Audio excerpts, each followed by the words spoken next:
This is Radio 4 of the BBC. Welcome again to Story Time. We now present Part 5 of Journey to the Center of the Earth.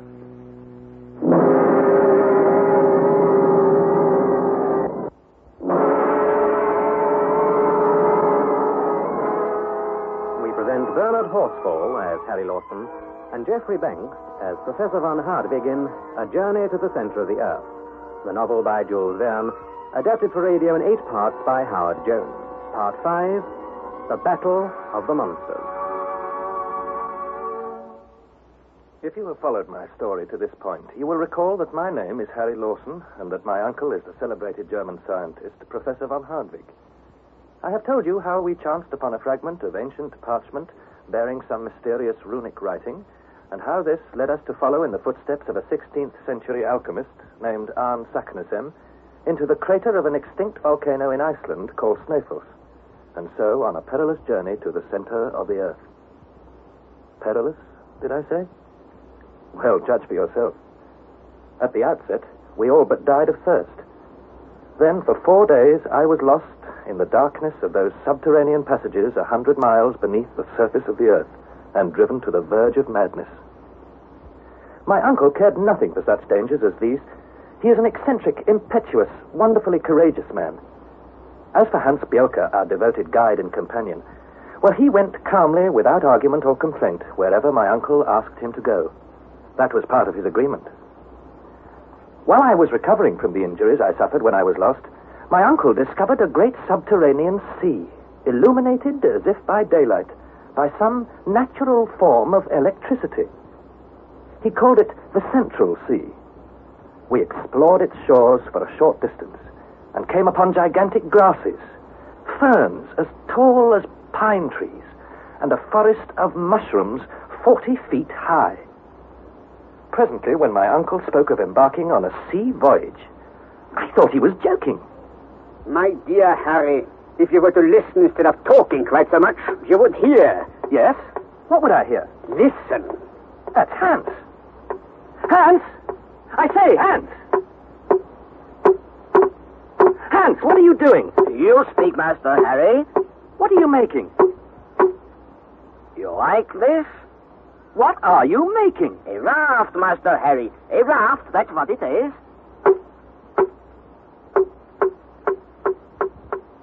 For some moments I was struck dumb with astonishment and awe.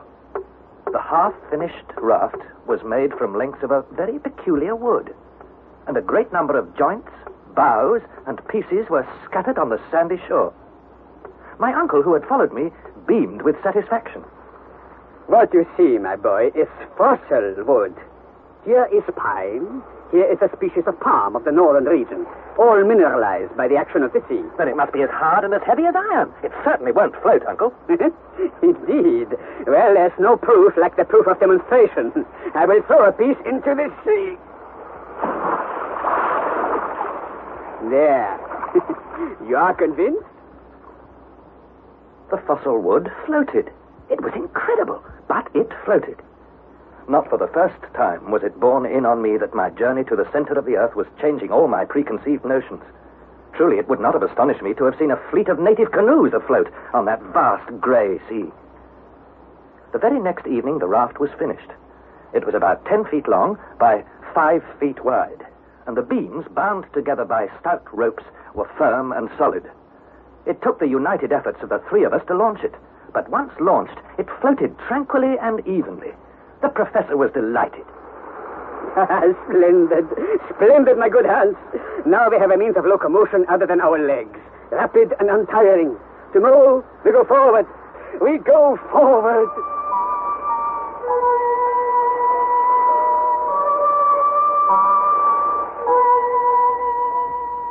On the next day, the 13th of August, we rose early. Hans had fashioned a mast from 2 lengths of wood skillfully joined together and a yardarm from another piece of wood. The sail was a linen sheet, and we had no lack of cordage. I was forced to admit that our raft and equipment looked solid and seaworthy. At 6 o'clock in the morning, when the eager and enthusiastic professor gave the order to make ready, we carefully stowed on the raft all our food, luggage, instruments, weapons, and a good supply of sweet water which we had collected from springs in the rocks. Hans had ingeniously contrived a rudder which enabled him to steer the raft with ease. He took the tiller as a matter of course, and he soon proved himself as good a sailor as he was a guide. At a word from my uncle, I untied the painter. The sail was brought to the wind, and we moved swiftly seawards.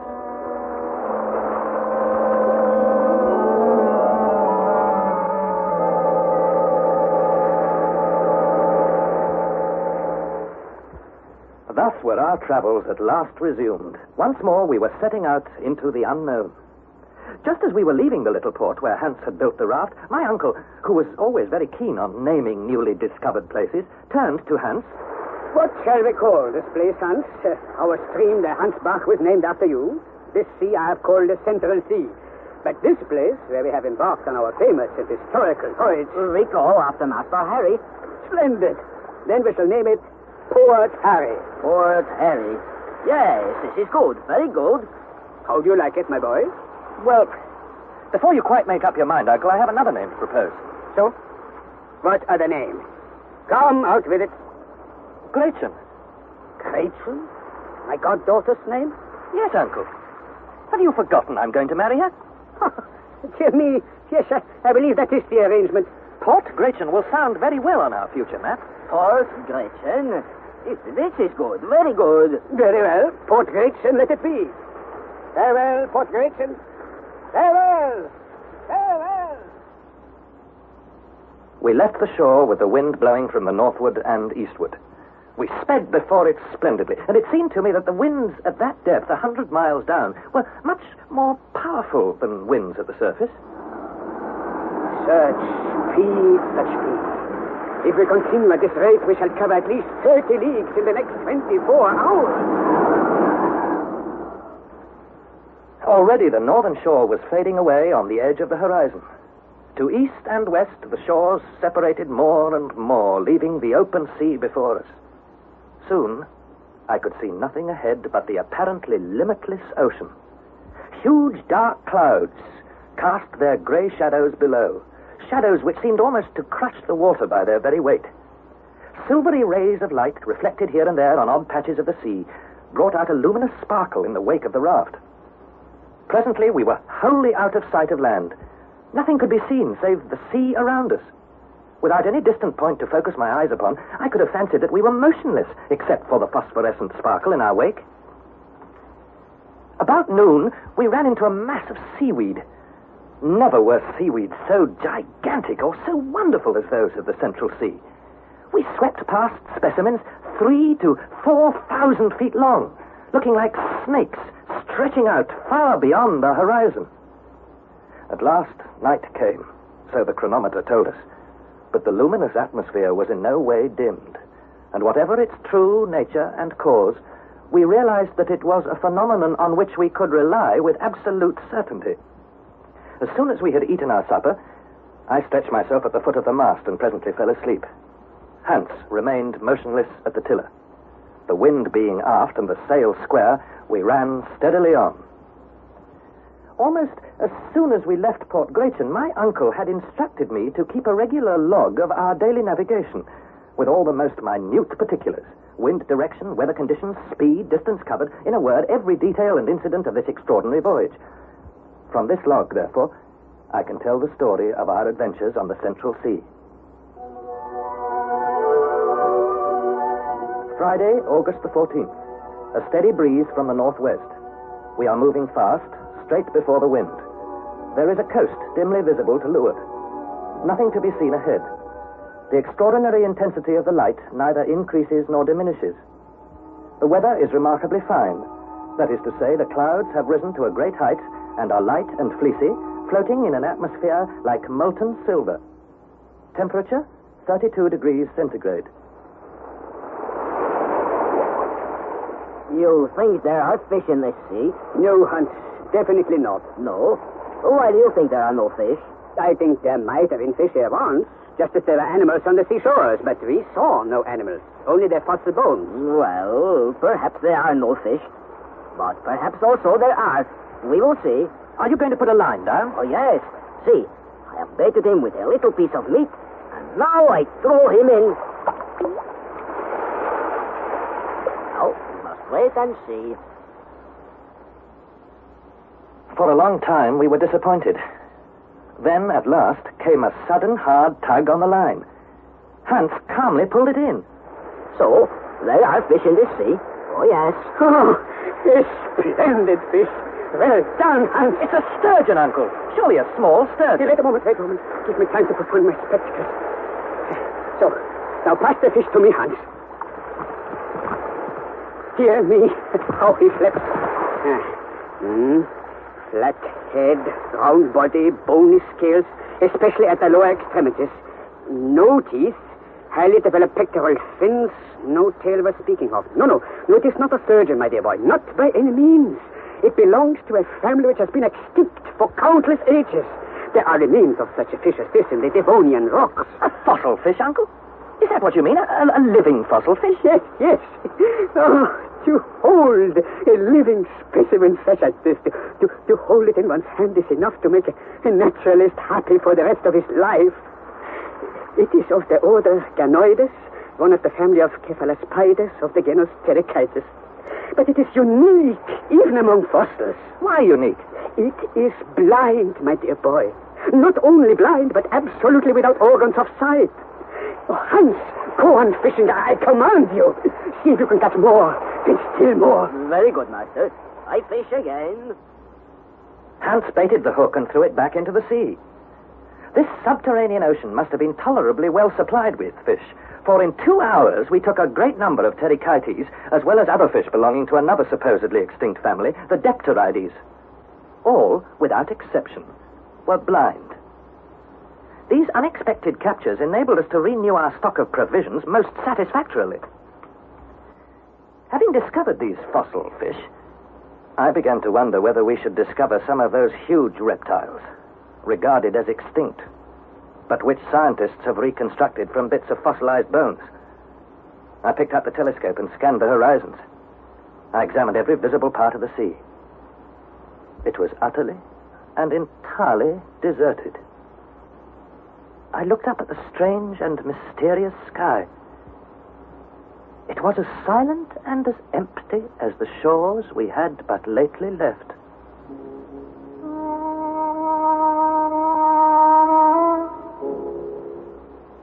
Saturday, August 15th. The sea retains its uniform monotony. The same leaden hue, the same eternal glare from above. The horizon appears to retreat before us as we advance. There is no sign of land. The professor is in one of his morose and unaccountable humors. He spends his time scanning the horizon at every point of the compass, and when the telescope is not raised to his eye, he assumes a Napoleonic attitude. Why? What has he to be angry or annoyed about?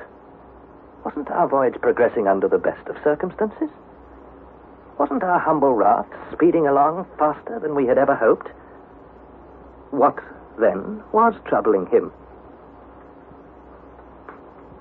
When for about the 100th time he put down the telescope and paced morosely up and down, I ventured to ask if anything was wrong.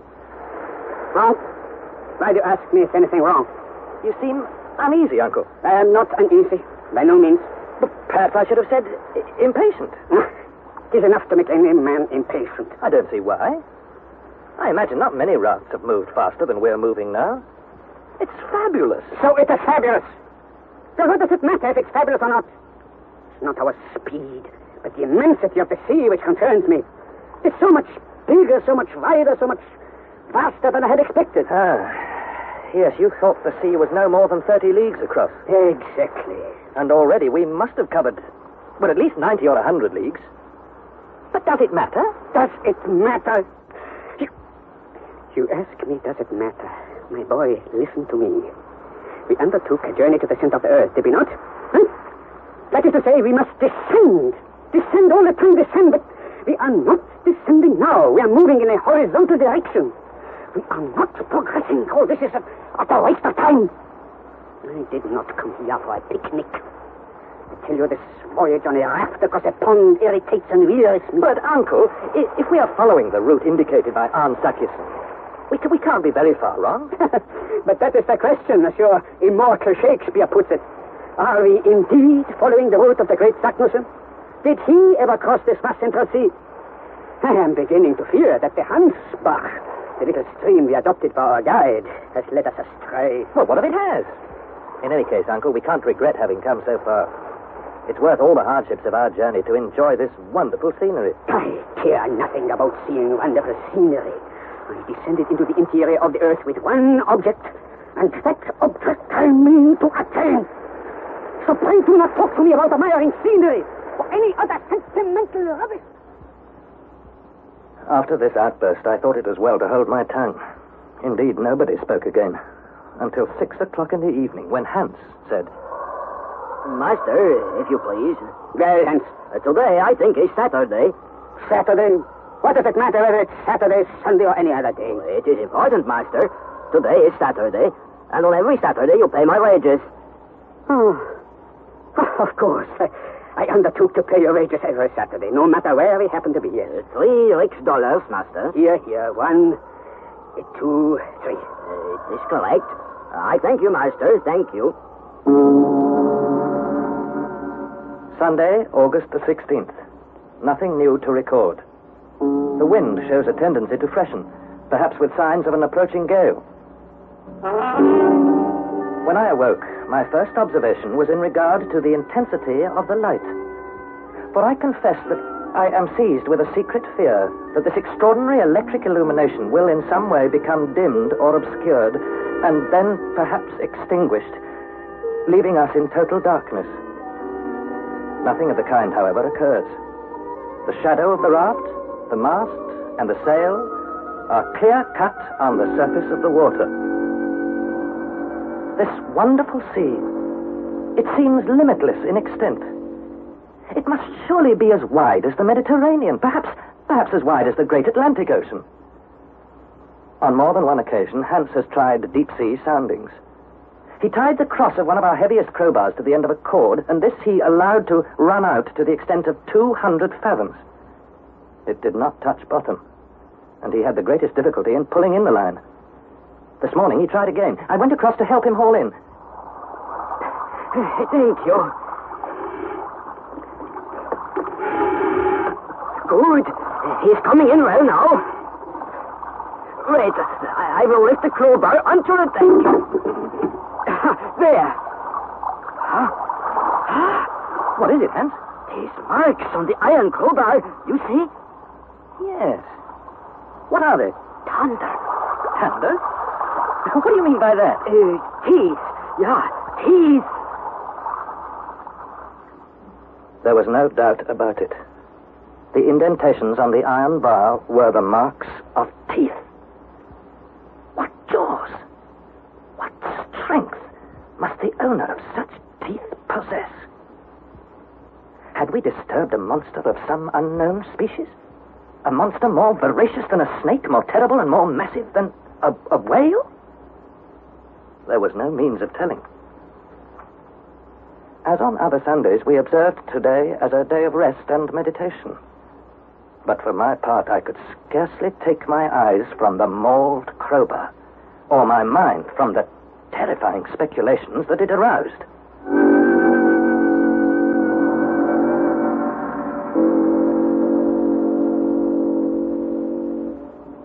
Monday, August 17th.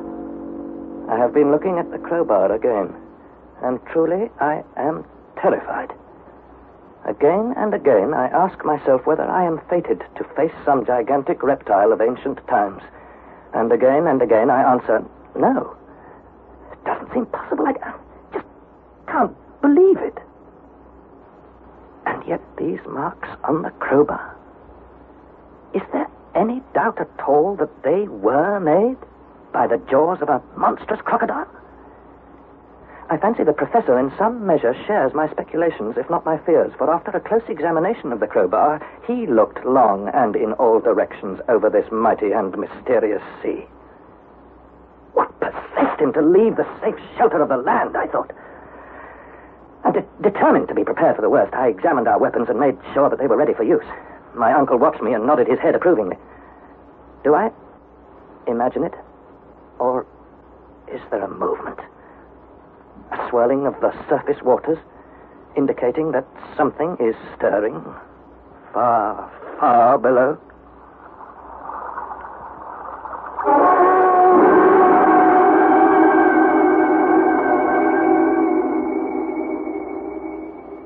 Tuesday, August the 18th. Today has passed with no incident worth recording. Now at last it is evening. We are drowsy and ready for sleep. There is no night, properly speaking, in these parts, any more than there is summer in the Arctic regions, as summer is generally understood. Hans remains immovable at the rudder. He must sleep, of course, but when he does, I can't say. This evening I dropped into a heavy sleep. Some 2 hours later, I was awakened suddenly by an immense shock. The raft seemed to be lifted completely out of the water. I think it's Frank. Are we shipwrecked? Look, master. I cannot make it out. The black mass heaving up and down. A big lizard, master. Yes. A sea lizard of prodigious shape and size. And there, a whale. It is indeed a whale, Harry. Her great fins, and see how she blows air and water. 2 columns of water rose to a vast height above the sea. We stood stock still, stupefied at the sight of these fearful marine monsters. Hans seized the rudder which had flown from his grasp and put it hard to windward. But there, to leeward, was a turtle about 40 feet wide and a serpent quite as long, thrusting its hideous head from the waters. Escape was impossible. The reptiles advanced on us, turning and twisting about the raft with fearful swiftness. Nearer and nearer they came, the mighty crocodile on one side, the serpent on the other. I snatched up my rifle in desperation and was about to try the effect of a bullet when Hans checked me. The monsters passed within 100 paces of the raft, then made a frenzied rush at one another.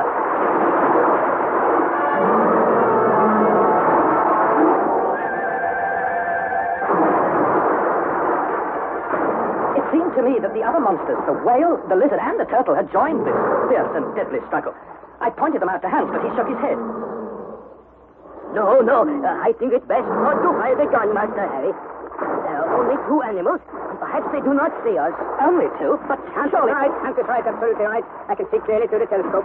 Note down what I tell you, Harry. The first monster has the snout of a porpoise, the teeth of, I will say, a crocodile, the head of a lizard. Now, such a description is apt to deceive us. I would say the most fearful of all antediluvian reptiles, an ichthyosaurus, or great fish lizard. But the other? What about the other? A serpent.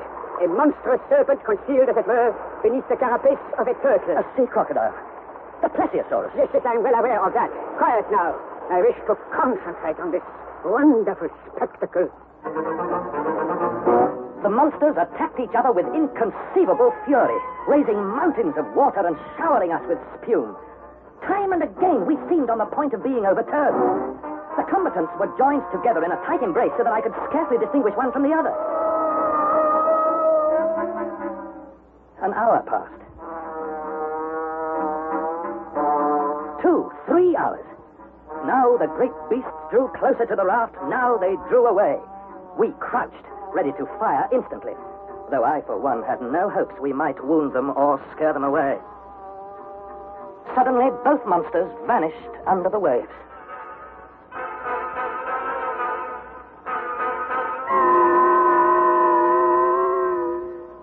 There was a mighty maelstrom in the midst of the sea which all but sucked us under.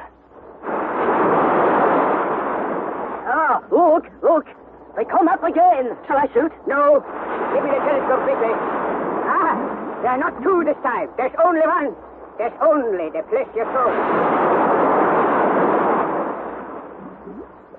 Now I could see that the great sea crocodile was wounded unto death. I could see its serpent-like neck threshing and curling and twisting in the agonies of dying. Now it flailed the waters like a whip. Now it twisted like a worm sliced in 2. In all directions, the water spurted to a great height, sweeping clean over the raft and blinding us. Soon it became clear that the end of the beast was at hand. Its movement slackened. Its contortions almost ceased. At length the body lay inert on the now calm and placid waters. And I thought, so much for the plesiosaurus. But what about the victor? The ichthyosaurus? Has he gone down to some undersea cavern to rest and lick his wounds? Or will he reappear to destroy us?